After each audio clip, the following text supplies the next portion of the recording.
Good morning. I'm Steve Runyon. I'm serving as your Sunday associate today.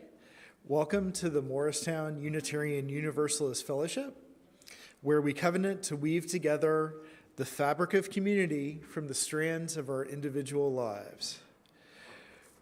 We're an inclusive, welcoming congregation. Whoever you are, wherever you are on life's journey, you are welcome here. We adhere to the principles of Unitarian Universalism, which you can find on the back of the newcomer card placed on the back of each chair in the sanctuary and at the welcome table in the Great Hall. Please feel free to take a card with you. This is a great time to silence any noise-making devices as we prepare for our morning worship. And now, in the spirit of hospitality, I invite you to greet somebody you did and or did not come with this morning.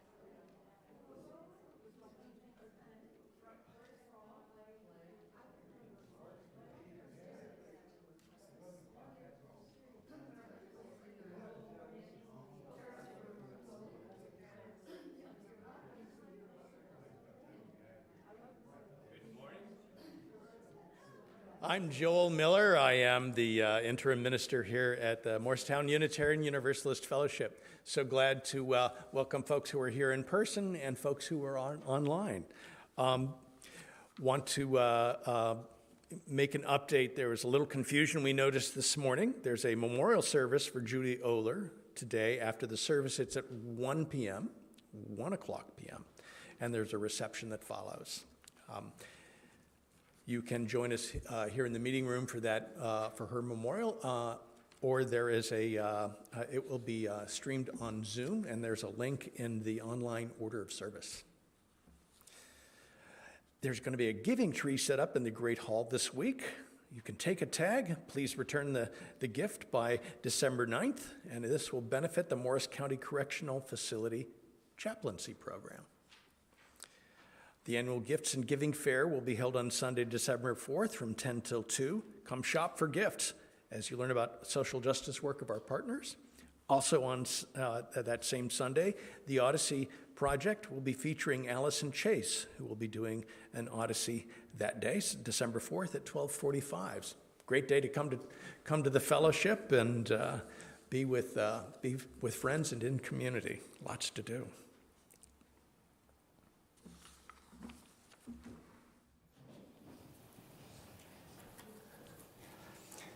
So years ago, I was invited to speak at an interfaith Thanksgiving service.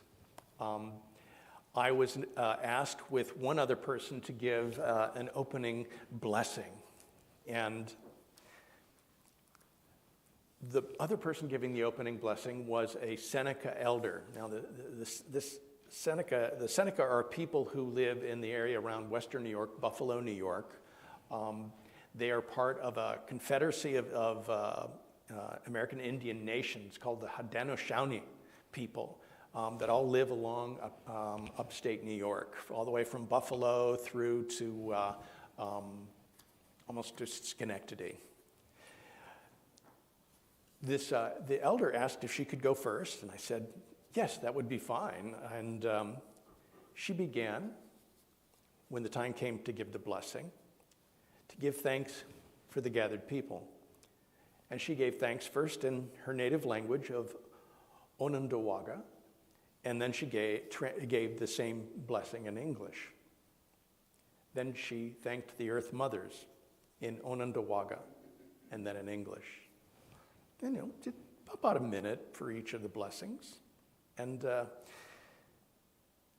then she thanked the fish, and then in both languages, she thanked the plants. Then she thanked the food plants. Then she thanked the medicine plants. Then she thanked the animals. She thanked the trees. She thanked the birds. She thanked the four winds. She thanked the thunders. She thanked the sun, the grandmother moon. She thanked the stars. She thanked the wisdom keepers. She thanked the Creator. Her blessing took about a half an hour. And I could see in the gathered congregation, this interfaith congregation, people had gotten really nervous. How long was this service supposed to be? There weren't a lot of Indians at this service, so they didn't realize that, and I mean this with respect, we were now in Indian time, which is a different way of experiencing time than we might experience time. Certainly I experienced time as a white guy.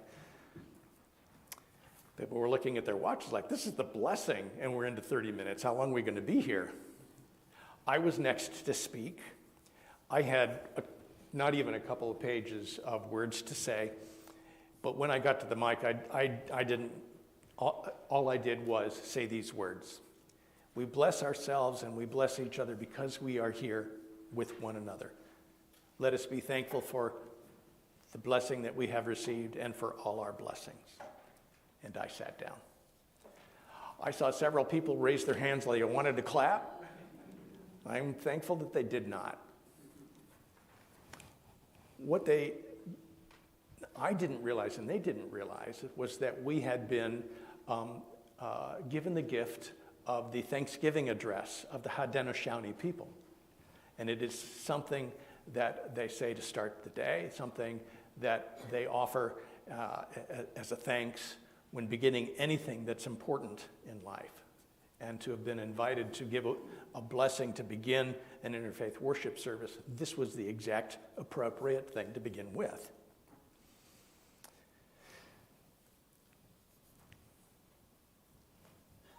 That it took 30 minutes, well, we added a little time to the service and we got patient. And I was glad that nobody had applauded because what we didn't want to do was say, no, the way the white guy's time is the right kind of way to do time, and that Seneca elder's time is wrong. So I was thinking about, that was an important moment in understanding gratitude and how important it is, and how the Haudenosaunee people and the Seneca people see it as something that unifies us. They end that Thanksgiving address with the words, and now our minds are one. So it seemed appropriate, as I speak about gratitude, speak about giving thanks this morning, to acknowledge the importance in Thanksgiving of the many First Peoples in North America, the many American Indian nations that have given us many gifts, many of the gifts that have come to be what's so beautiful about Thanksgiving. There were Indian people that lived here. Actually, there was an important village just about a mile to the east of here. And this is the land where the Lenape people lived. And when acknowledging that they had lived here and lived here for a long time, these are literally the words that they ask us to say. And so I'm going to say the words as they ask us to say them, out of respect and gratitude for our connection to them through this land. The land upon which we gather is part of the traditional territory of the Lenni Lenape. The land is called Lenapehoking. The Lenape people lived in harmony with one another upon this territory for thousands of years. During the colonial era and early federal period, many were removed west and north, but some also remain among the continuing historical tribal communities of the region. The Nanticoke Lenape tribal nation, the Ramapo Lenape nation, and the Powhatan Lenape nation, the Nanticoke of Millsboro, Delaware, and the Lenape of Cheswold, Delaware. We acknowledge the Lenni Lenape as the original people of this land and their continuing relationship with their territory. In our acknowledgement of the continued presence of the Lenape people in their homeland, we affirm the aspiration of the great Lenape chief Tamanend, that there be harmony between the indigenous peoples of this land and the descendants of the immigrants to this land, as long as the rivers and creeks flow and the sun, the moon, and stars shine. To the Lenni Lenape, thank you. And to all of us, good morning. Welcome.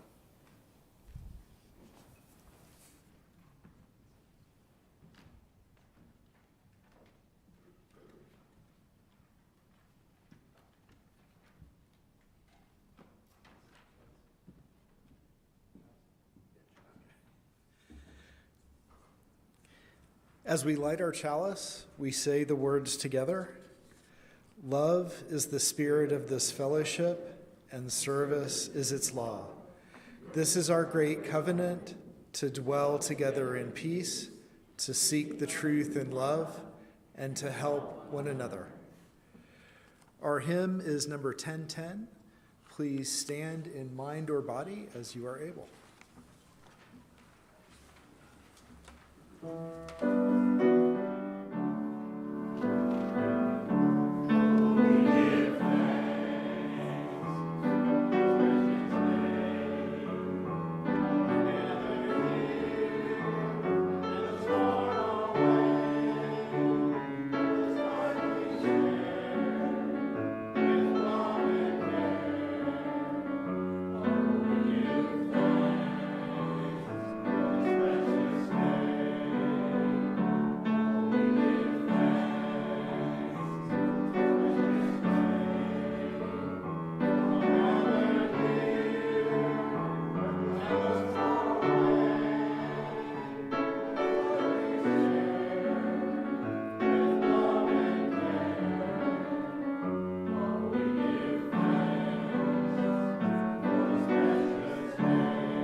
I'd like to invite Sandra Persichetti up to speak a bit about gratitude at the moment.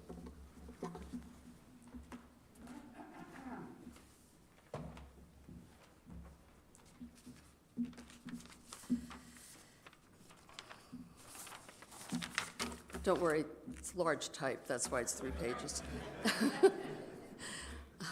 Good morning. My name is Sandra Persichetti. As many of you know, I'm relatively new to Morristown. After retiring and living in Princeton for over 30 years, I moved to Morristown in 2013 to be closer to my grandchildren and their parents. Moving to a new community at a certain age is not always easy, especially if you are no longer working. So I threw myself into volunteering at the then Soup Kitchen, now Nourish NJ, and the League of Women Voters. At both places, I met interesting people, some of whom are members of the Morristown Unitarian Universalist Fellowship. Coupled with time spent with my grandchildren and visits with friends from Princeton, retirement was quite happy. And then came the election of 2016, the most unexpected presidency of my lifetime, throwing me into a worry mode for the future of my grandchildren and for the country.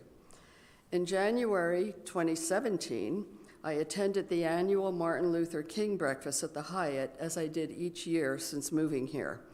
Allison Miller was the keynote speaker. Her words of compassion and equity for all people, regardless of background, and her commitment to community service hit home. I felt she was talking directly to me. The next week, I attended my first ever Unitarian Sunday service. I will never forget being greeted by Joe Urhane, who took me under his wing and sat with me throughout the service. When it came time for the offertory and I reached into my wallet, Joe said it was not necessary to contribute since this was my first time attending. I responded that having been raised Catholic, there was no way that I could not put something in the collection plate. After attending services all of February and being moved and calmed by Allison's sermons, I signed the book and became a member of the fellowship that year. Sunday services at the fellowship keep me centered. Excuse me. The sermons always reflect on current and relevant issues. The principles allow me to live my values guilt-free as they relate to equity and dignity for every person. Here, I feel blessed to be surrounded by like-minded people trying to make our community and the world a better place. Susan Oxman soon reached out to me to invite me to a neighborhood group where I met some of the most amazing women and men in the fellowship. Thanks to Susan's efforts, this group meets a few times a year. I felt so welcomed as a newcomer at the first lunch, and I'm happy to count many of the members as friends. To quote Rita Morris when she spoke in honor of Sharon Glickman, "You know who you are." Thank you for including me in your group. At the time that I arrived at the fellowship, the Gateways Task Force was deep into finalizing plans for capital improvements, including the parking lot, landscaping, detention basin, and the new addition, all in keeping with the zoning board resolution approving the project. This was déjà vu for me. While executive director of Princeton Community Housing, a nonprofit affordable housing owner, we had gone through the time and expense of a neighborhood lawsuit in order to build HUD-financed senior housing. Fortunately, in both cases, the good guys won. So I joined the highly qualified and effective Gateways team. Learning about the reasons for the addition and the years of discussion by and with all of you for the capital improvements to the property, I made a contribution to the Deeper Roots, Wider Wings campaign in 2018, then added to it in 2020, in 2021, and again this year. Being on the task force allows me to witness firsthand how each member is acutely aware that we are using OPM, other people's money. Much of our time is spent working with our architect and engineer to develop cost-effective plans, and we individually research both large and small details of those plans. At the time of bidding, we ask for multiple contractors to submit bids and work with a small number of them for value engineering. The end cost is ever in the minds of the task force. That commitment to quality at a competitive price is what encourages me to continue to make contributions to the campaign. Doing so directly with my IRA distribution at the end of the year is the easiest and tax-free way to contribute. Having just bumped buns in the terrace room in a narrow walkway between tables while bidding on various items for the auction, I couldn't help thinking how nice it will be in the new addition to have more space to spread out. The Deeper Roots, Wider Wings campaign members have done an incredible job raising the needed funds to make this happen. We are so close to meeting the goal, but because of COVID, it has become a moving target. Any contribution, big or small, is welcome. It would be great to get 100% participation from our membership. Rest assured that the Gateways Task Force will do everything possible to manage the costs of this capital improvement, and we hope you will do everything you can to help us reach our goals. Thank you.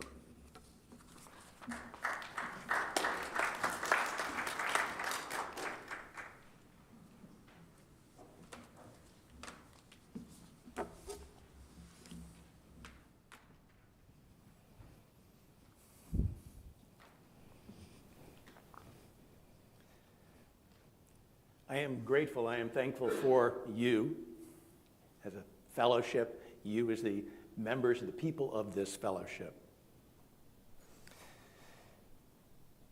Your presence in one another's lives is mirrored in a most beautiful way by your generosity, your commitment, really, to this community. The possibility of this beautiful building and the amazing parking lot you've built, the roof going on to keep this building in good shape, and the wing that makes the site more accessible, a way to welcome more people. Your connections to one another are deep. Your connections to the community are deep. And your commitment, your beautiful commitment to the people who have yet to find you, inspires me. And it is in times like this that the world needs your light, your love, your example of what it is to create community. Today is November 20th. It's the day that is known to some of us as also as the Transgender Day of Remembrance.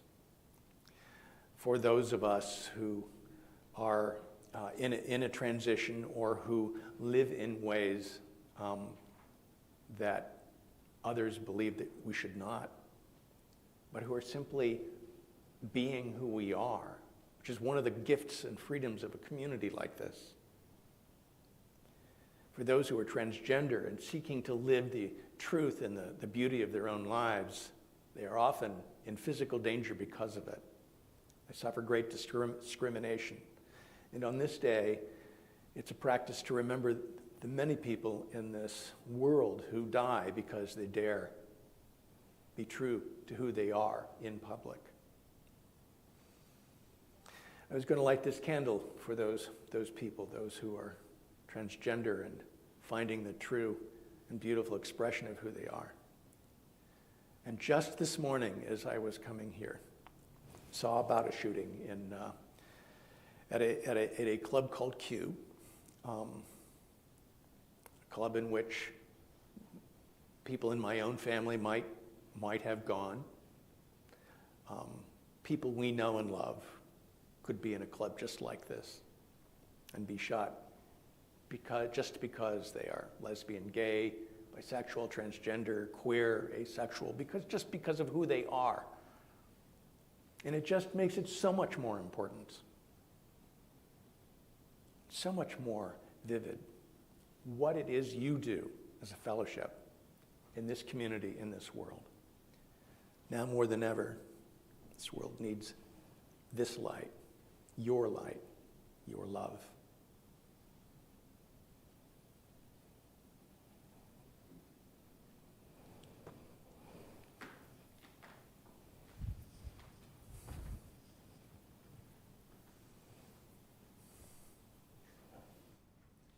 Spirit of life, we hold one another close when there are no words. We hold one another in love when time seems to stop. We hold one another in care, but there's nothing to do but let go. There are no words. Maybe there need to be no words. We hold one another against terror, into stillness, back into life and fullness. And at last, are freed again, back into life and a renewed fullness.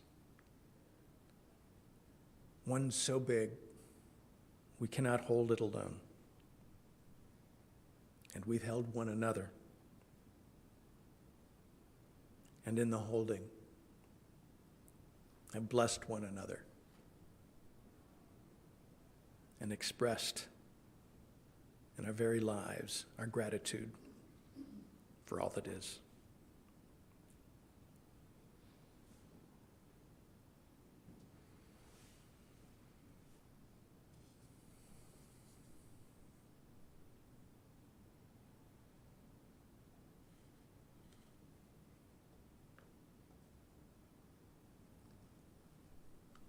Amen. So be it.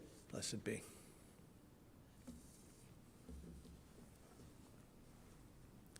I really like this. I like this next hymn quite a lot. I sang it in public school. I sang it with what someone once called the original words. We also sang this in the Unitarian Universalist Church where I grew up.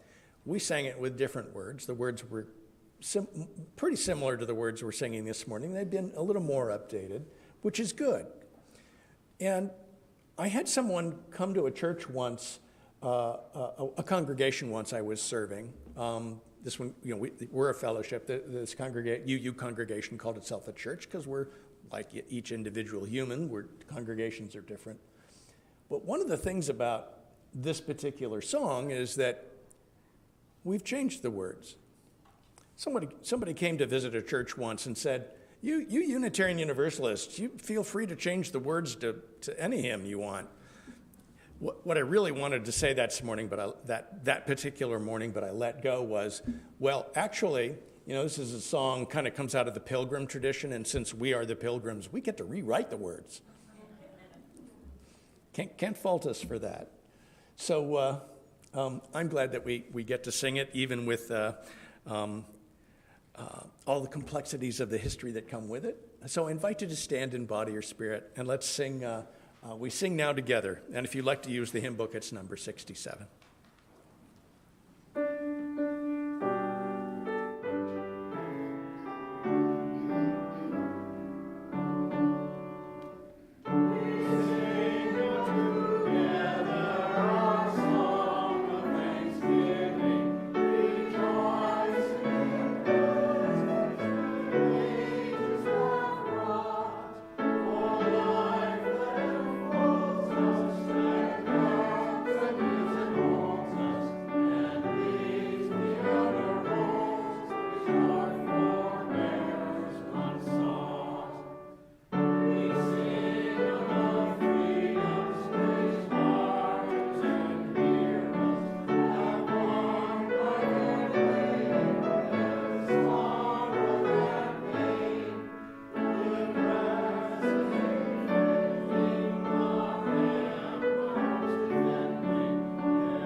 Joy Harjo is one of my favorite poets. She was the 23rd Poet Laureate of the United States, the only Poet Laureate to have served 3 times. She's also a member of the Muskogee Nation of American Indians in Oklahoma. The title of this poem is Perhaps the World Ends Here. The world begins at a kitchen table. No matter what, we must eat to live. The gifts of earth are brought and prepared, set on the table, and so it has been since creation, and will go on. We chase chickens or dogs away from it. Babies teethe at the corners. They scrape their knees under it. It's here that the children are given instructions on what it means to be human. We make men at the table. We make women at the table. At this table, we gossip, recall enemies and the ghosts of lovers. Our dreams drink coffee with us as they put their arms around our children. They laugh with us at our poor falling down selves and as we put ourselves back together once again at the table. This table has been a house in the rain, an umbrella in the sun. Wars have begun and ended at this table. It's a place to hide in the shadow of terror, and a place to celebrate a terrible victory. We have given birth on this table, and we have prepared our parents for burial on this table. At this table, we sing with joy, with sorrow. We pray of suffering and remorse. We give thanks. Perhaps the world will end at the kitchen table while we're laughing and crying and eating the last sweet bite. We take our offering now. It's split 50-50 this morning with the fellowship and the Interfaith Food Pantry. The food pantry help neighbors, and is committed to ending hunger and helping others be self-sufficient. There's instructions in the online order service and the paper order service how you can give.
Although I felt grateful, very grateful for the Unitarian Universalist congregation I grew up in, I really didn't have a spiritual practice of gratitude. I didn't think about it very often. It first really occurred to me that it might be something I had to think about as a spiritual practice when I was in my first year of theological studies. I went to our Unitarian Universalist theological school in California. It's Thomas Starr King School. At the time it was in Berkeley. And it was in this wonderful setting. There's this community up there. There's these schools. There's Dominican and Franciscan and Jesuit schools, seminaries for Catholics. There's Lutherans. There's Methodists, Baptists, Episcopalians, of course, Unitarian Universalists, but then there were Jews. There was a Jewish study center. There was a Buddhist study center. There was a Mormon study center. I mean, it was amazing, the wealth of spiritual energy in this neighborhood. In fact, it's on a hill, and it overlooks all of this community overlooks actually the University of California at Berkeley campus. It's in Berkeley. And most of the town actually calls this hill where all these places are. They call it Holy Hill. There's a lot of holy going on up there. So one of my first semesters in theological school, I was taking a class in world religions. And here, my classmates were people of every faith imaginable beyond. There were faiths I didn't even know existed that I was learning about in this class with classmates who practiced these faiths. There were, and they were from all sorts of places in the world, every continent except perhaps Antarctica. It was an amazing experience, and we all were so moved by the experience of being in this class, we would go out to lunch after the class. It was a great strip of Holy Hill restaurants, actually, that you could go to. Great food. And one of the reasons I loved going to these restaurants was they were especially good at salads. I love salads. I love fresh lettuce, butter lettuce, green leaf lettuce, red leaf lettuce. I could really go through it all, radicchio. So one day we'd gone out to lunch, and I was always very aware, as I sat down to lunch, how grateful I was for the salad. But I hadn't quite made the connection that every day when I would get on a train, I would come up from the South Bay of San Francisco, up along the east side of the bay into Berkeley. And every day on the train, I would pass by, there were still fields, agricultural fields in the East Bay. And in these fields, I would see workers every morning who were out harvesting the lettuce that I was probably going to eat in a few days, maybe even later that day. One day we had sat down and I was really ready for this salad. I was ready to dig in, and there was this lovely Muslim man across the table from me, and he said, "Aren't you going to give thanks first?" I thought, well, I suppose I should. And he said, why don't you do the grace for our meal? Everybody was looking at me, and at the time I thought, oh, that's being on the spot, but what better time to be on the spot to give a prayer or a grace in theological school right then and there. And so I had the privilege of doing that, and I gave the prayer. But before I got to the amen, my classmate added, and we remember as we eat this food, those workers who were in an accident this morning, whose pickup truck rolled over and died. And indeed, those workers I passed every morning, some of them had died, and it had been on the news, and I'd even heard that news and hadn't quite made the connection. And I sat there for a minute in silence, kind of stunned. So we said amen, and the others began to eat. And I looked at my food and I said, I'm not sure I deserve even to eat this, not even having put this together. And so many of these people from different lands, from families who had made their way through life working with their hands, some of them harvesting food, like these workers had, every morning as I'd gone past. And my classmates said to me, the lovely Muslim man across from me and the other classmates were like, no, eat the food. They picked the food. They died so they could pick the food so you could eat it, so you could be nourished. Enjoy it. They would want you to enjoy it. Now that was a moment in understanding of the practice of gratitude. I already understood as a Unitarian Universalist the interconnected web of existence in which we all live.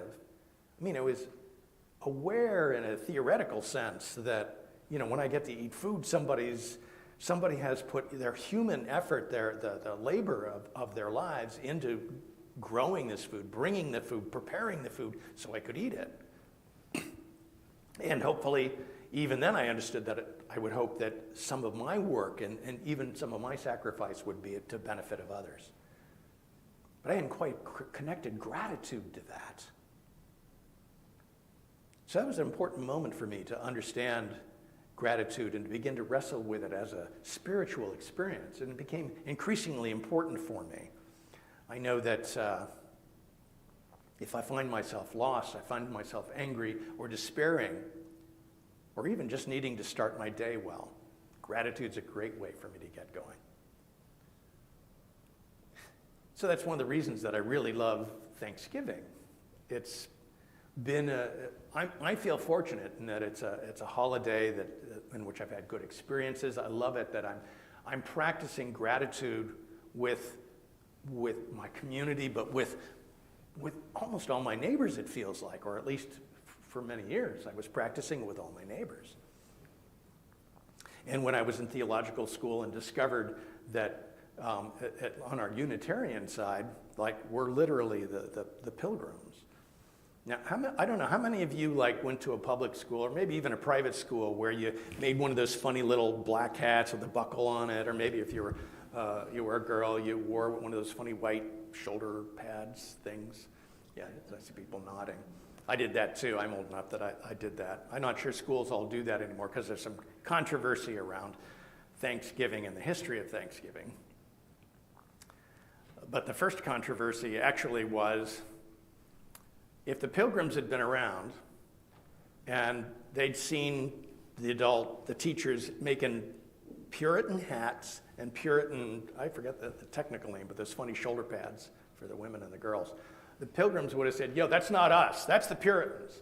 And actually, you should probably know that as Unitarians, we're also the Puritans, but the Puritans and the pilgrims are not the same thing, let me tell you. Because the Puritans did not like pilgrims because they weren't orthodox enough, and they had beer on their ship, and they had too much fun. Eventually, the Puritans actually kind of invaded the part of Massachusetts where the pilgrims had settled. But one historian I read, I think, said it really well. The Puritans may have swallowed the pilgrims, but the pilgrims digested the Puritans. Thus, when you go to New England, most of the original pilgrim congregations in southern Massachusetts, or the original Puritan congregations throughout New England, they will say something like, First Parish of, in the case of the pilgrims, First Parish of Plymouth, comma, Mass Unitarian Universalist. First Parish of Salem, comma, Unitarian Universalist. So when I say that we're the pilgrims, or the Puritans, not exclusively, that we share that with the Congregationalists at the very least, but we are literally the pilgrims.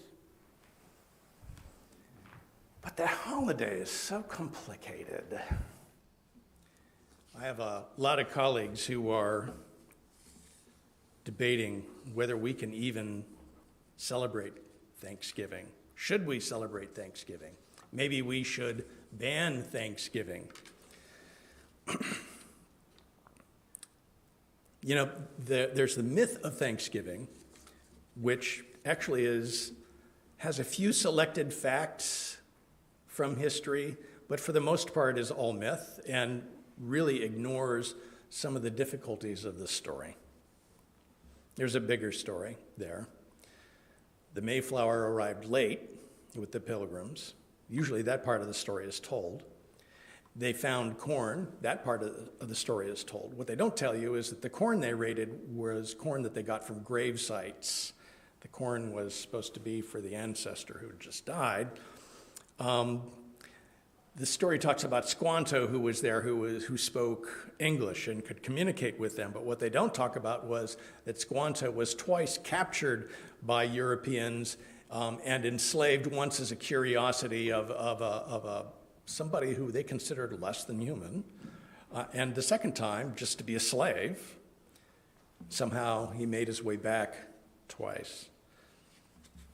And he made his way back home, and the second time when he arrived, another part of the story that's often not told, everyone in his home village was dead because smallpox had gotten a foothold in the North American continent.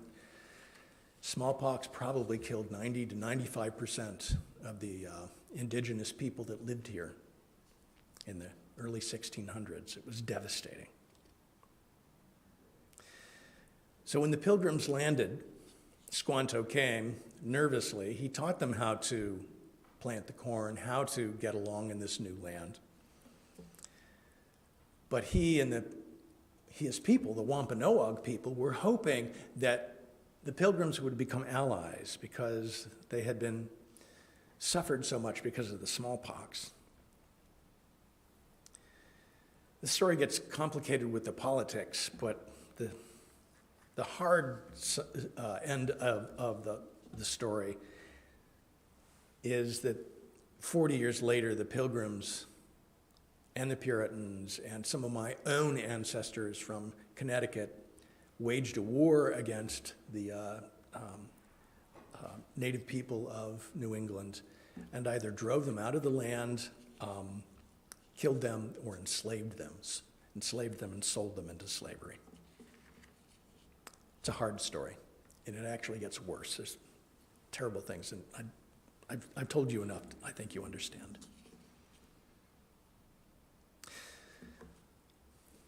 The myth, as we hear it, was actually created by a Unitarian woman some 250 years later, and she convinced Abraham Lincoln to tell a mythic story about the United States as a nation of shared freedom, one in which the people like the Wampanoag had said, y'all come, you're welcome, you can take the land, we're fine without it.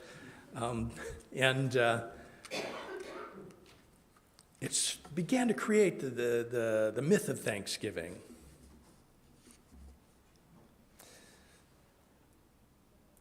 But the thing about, if we give up Thanksgiving because of this particular harshness of that history, I think we're giving up some things we shouldn't give up. I think we have to tell the story. Here I am telling you the truth of it, trying my best to undo the myth.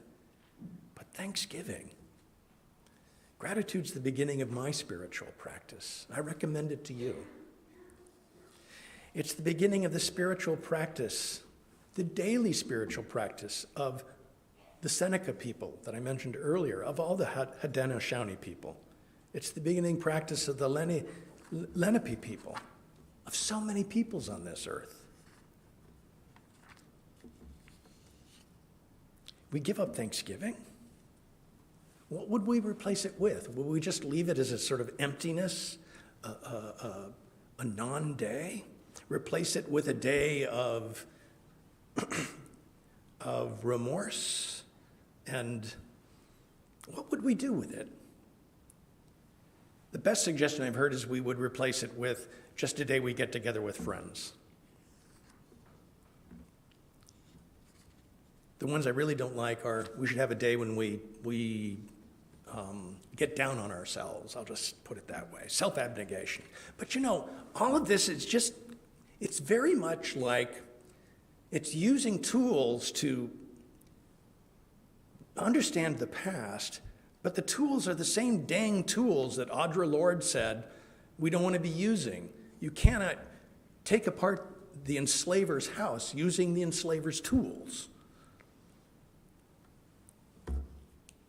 They want us to have a day when we forget to give thanks, when we forget to center ourselves in the blessings of life. That's what the patriarchs, that's what colonizers want. Now, I would never suggest American Indians who have abandoned Thanksgiving should somehow pick it back up. I can quite understand why they wouldn't want to. But there are Native Americans, people of the First Nations, I like to call them, who continue to celebrate Thanksgiving. They include the full history of Thanksgiving and why the mythology is not fair. But they talk about what happened with the Wampanoag people. Actually, the Wampanoag people are still around. In fact, it was about 40 years ago that, as Unitarian Universalists, we became kind of aware of that the myth was not the actual history when the Wampanoag people held a demonstration during the annual Interfaith Thanksgiving service at First Parish of Plymouth, Unitarian Universalist. There was a crowd of people saying, by the way, here's this other history. And we were like, whoa, what happened? Wow, so much to learn. But I like what an Ogallala Lakota man says. He's Chef Sean Sherman. He's a chef, he's a cook. And Chef Sherman grew up as a Lakota, or Sioux was the word that some other peoples call them. They call themselves Lakota. He became a chef because he loved food so much and loved the experience of food with his family. And his people's heritage, he realized that a lot of the food that his people were eating was actually not really Lakota food or indigenous food. Like fry bread, we think of fry bread as Indian food if you know something about Indian folks. But that's actually not Indian food. That was what Native people, when they were forced off their land, they'd get some the dregs of some flour and some lard so they could eat something. And that's all you can make with flour and lard. It's fry bread. But there's this richness, actually, of indigenous food. Chef Sherman opened a restaurant that actually just cooks from the indigenous plants and food sources in North America. And he points out, actually, that the food of Thanksgiving is like the gift of Native Americans. It's all indigenous foods: turkey, corn, beans, pumpkin, maple, wild rice. Chef Sherman believes there's no need to make Thanksgiving something to abandon or to even have it focus on a false past. He himself says it is so much better to celebrate Thanksgiving as the beauty of the present. He wants to reappropriate Thanksgiving for what's possible, for what's beautiful, for what brings us together. And I like this idea of reappropriating Thanksgiving.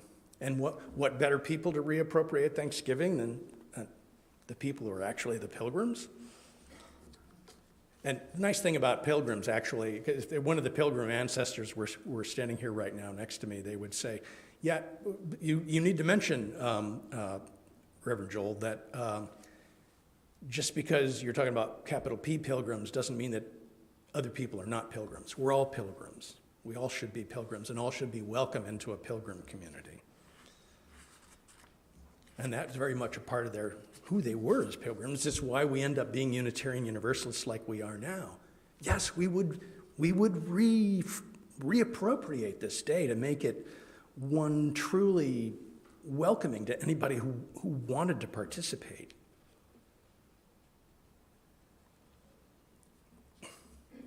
It's the Thanksgiving I long for.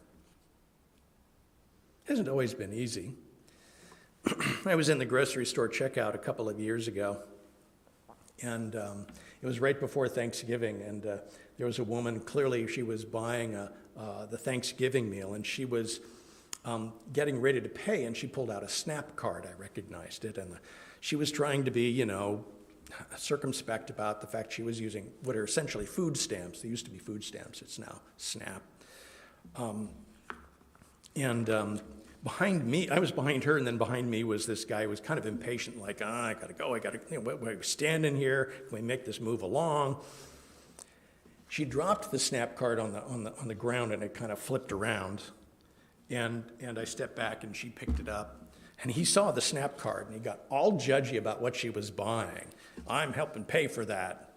That's awfully darn expensive. You could buy something different.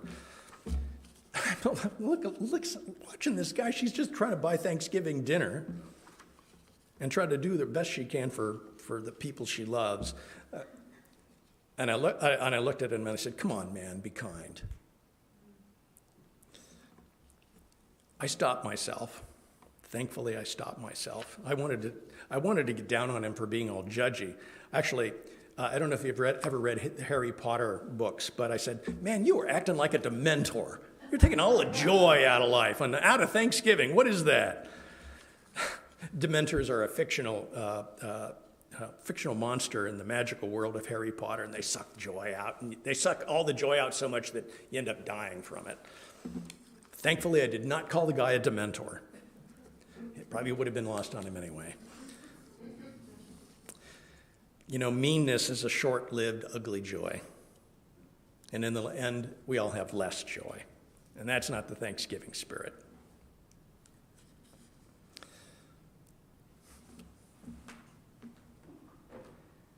I think I finally figured out a way to kind of let go of what I expected for Thanksgiving and what I really hoped for in Thanksgiving.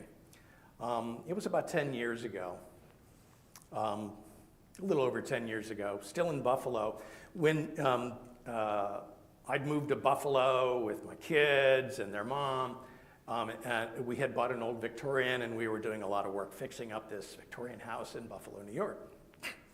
And the room that needed the most help was the dining room. So we didn't use the dining room because it needed ceiling work. It just needed so much. So after about 10 years, we actually got that dining room fixed up, and right before Thanksgiving, we got the ceiling repaired. A good plasterer came in and finished it, and I'd gotten it painted, and I was all excited. I thought, wow, this will be the first Thanksgiving we can have in the dining room. And so I just pulled it all out, stuff that we hadn't pulled out in years. I pulled out this great old tablecloth that my kid's mom had gotten it from her mom. It was like made in the late 60s. I had these great colors, harvest Thanksgiving colors, really interesting texture. And we pulled out like the nice china and the great glasses. I got we had some candlesticks. And then when I went and bought the Thanksgiving meal, I did the cooking in the family. So I was preparing the meal. And when I got all the turkey and the cranberry, all the stuff, I bought some candles. And I thought, I'm going to get special candles. So I got these hand-dipped beeswax candles, put them into the candlesticks. And I was cooking the dinner, and my family was all there, and some of their friends were with us. It was going to be a great day. I was so excited. We had the dining room ready to go. And I got the turkey out of the oven. Everything was just about ready to go. I just wanted to get the turkey carved. And I wanted it to sit a little bit because it needed to sit right when it first comes out of the oven. So I let it sit. And then I went back in. Table was all set. I'd gotten it all set earlier that day. And I lit the candles. And then I went back and started carving the turkey. I think maybe about a minute later, I heard my son say, "It's a fire! It's on fire!" And I was like, "Whoa, what?" And I looked around, and out of the, I could see just a corner of the dining room from the kitchen, and there was an orange glow on the wall. That was not good. We all ran into the dining room at once, and the table was in flames, completely in flames. What turns out, the tablecloth I'd put down was some very interesting experiment from the late 1960s in fabrics, and it had exploded in flame because the two nice hand-dipped candles I'd bought, I had not trimmed the wicks when I lit them. I don't know if you know about, I didn't know about, but I know now, if you're gonna light a hand-dipped candle and it has this long wick, you gotta trim the wick so it's not too long. Otherwise, what happens is what happened there. The wick lit, it started to burn down to the candle, but the other part burnt through, and a flaming piece of wick fell onto this tablecloth from the late 1960s, which exploded into flame. So, for Christmas that year, my family gave me for Christmas a present. It was 2 battery-powered electric candles. And I was forbidden to light any real candles after that. The Thanksgiving meal was fine, and we had it, as we had always had it, at the kitchen table. We still have it at the kitchen table. But after all, what are kitchen tables for? But for people to gather around in love and in friendship and in gratitude for the things of life that we have.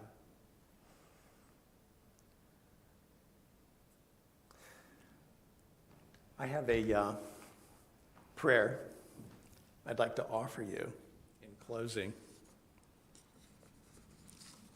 It's a Thanksgiving prayer, and I put it into the online order of service if you like it. It's yours to steal, rewrite, use in any way you would like. I think especially for spiritual writings, I like it best when it's borrowed. You borrow and make it your own in some way. So if you find it useful, please take. We give thanks for many hands this day. Hands that held us when we were born. Hands that hold us when we first eat, first cry, first smile. Hands that hold ours when we are small, crossing through dangers, big and small. Hands that built the rooms that shelter us as we grow. Hands that point our ways to learning and love. Hands that bind our vows when we marry. Hands that steady us when we are old. And hands that carry us one last time when we die. And our lives are recalled in memorial celebration. And many hands will bring to our tables food that we eat. On Thursday, the food coming from the hands of the Wampanoag people whose ancient knowledge became this Thanksgiving food. Hands of farmers with seeds and plows, hands of laborers in fields and barns, hands of workers who built the highways and homes that bring our food to us, the hands of beloved friends and family who prepare the food. And all of these hands, our own hands right now, may we hold them in prayer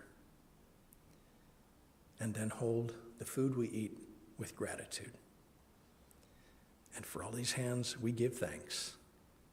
And may these hands, all of them, always reach out in love and beauty and peace. Amen.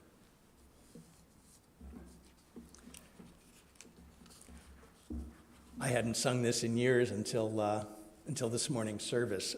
Over the river and through the woods. So we sang this in school too when we made the Puritan hats and didn't realize they weren't Pilgrim. And this was originally written as a Thanksgiving song, not a Christmas carol. I invite you to stand in spirit or in body as you'd like.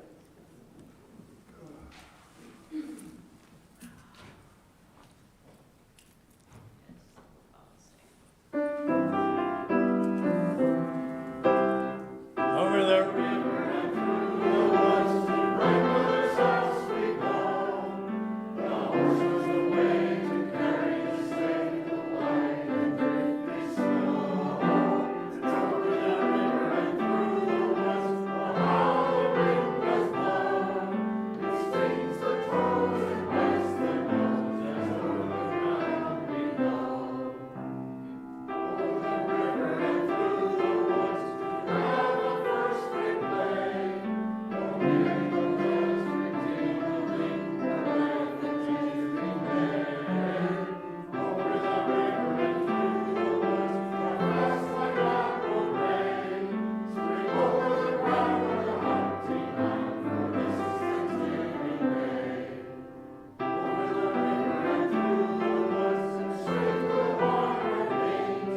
We sing to love and scream we slow, 'cause it's so hard to wait. Over the river and through the woods, the ramblers stop as wine. Hurrah for the fun is a pouring down, hurrah for the pumpkin pie. Go in peace, be in peace. Take the light and love of this community and make it a beautiful Thanksgiving Day, one that welcomes all people and gives them joy. Go in peace, be in peace. See you again.